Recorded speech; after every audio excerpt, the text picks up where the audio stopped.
রমজানে নফল আদায় করলে তার পুরস্কার ফরজের সমান হয়ে যায়, যা আমাদের মনে আশার আলো জ্বালিয়ে দেয়। এই মাসে দোজখের আগুন থেকে মুক্তি পাওয়ার সম্ভাবনা আমাদের আত্মবিশ্বাস আরেকটু বাড়িয়ে দেয়, যেন আমরা একেবারে নতুন উদ্যমে দিনগুলো কাটাতে পারি। রোজাদারদের জন্য ঈদ আসে এক বিশেষ আনন্দের সময়, যা তাদের জন্য সত্যিই ভিন্ন রকমের অভিজ্ঞতা নিয়ে আসে। রমজান মাসে রোজা রাখলে এক বিশেষ দরজা খোলা থাকে, যা শুধু রোজাদারদের জন্যই। এই দরজায় প্রবেশ করা সবার পক্ষে সম্ভব নয়। রমজান শুধু রোজা রাখার মাস হিসাবেই নয়, বরং এটি আমাদের জন্য একটি সতর্ক বার্তা। যারা মিথ্যা কথা বলে এবং খারাপ কাজ করে, তাদের রোজা আল্লাহর কাছে গ্রহণযোগ্যতা পায় না।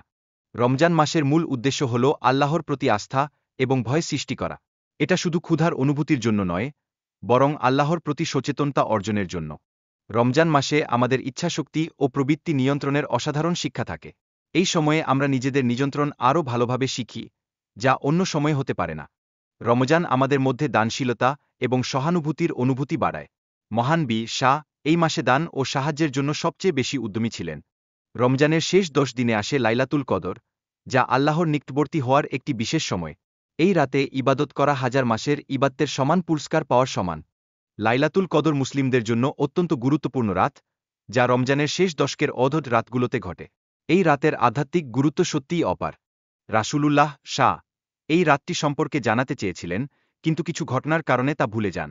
এটি মুসলিমদের জন্য একটি শিক্ষা যে কদরের রাতটি ধরা পড়তে পারে। রাসূল শাহ কদরের রাতগুলোতে বিশেষভাবে রাত জাগরণ করতেন এবং তার পরিবারকে জাগ্রত রাখতেন।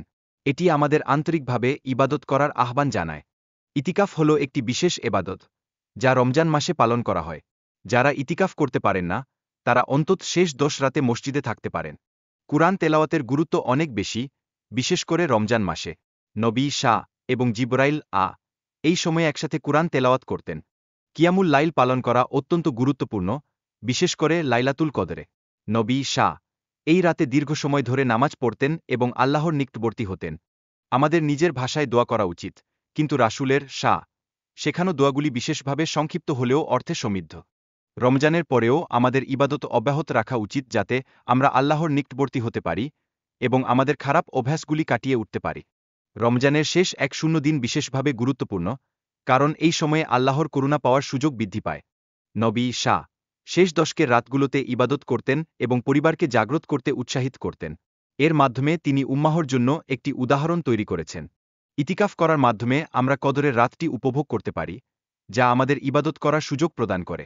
এটি আমাদের সৃষ্টিকর্তার সঙ্গে সম্পর্ককে আরও দৃঢ় করে। দোয়া মুমিনের অন্যতম শক্তিশালী হাতিয়ার, যা আমাদের জীবনে পরিবর্তন আনতে পারে।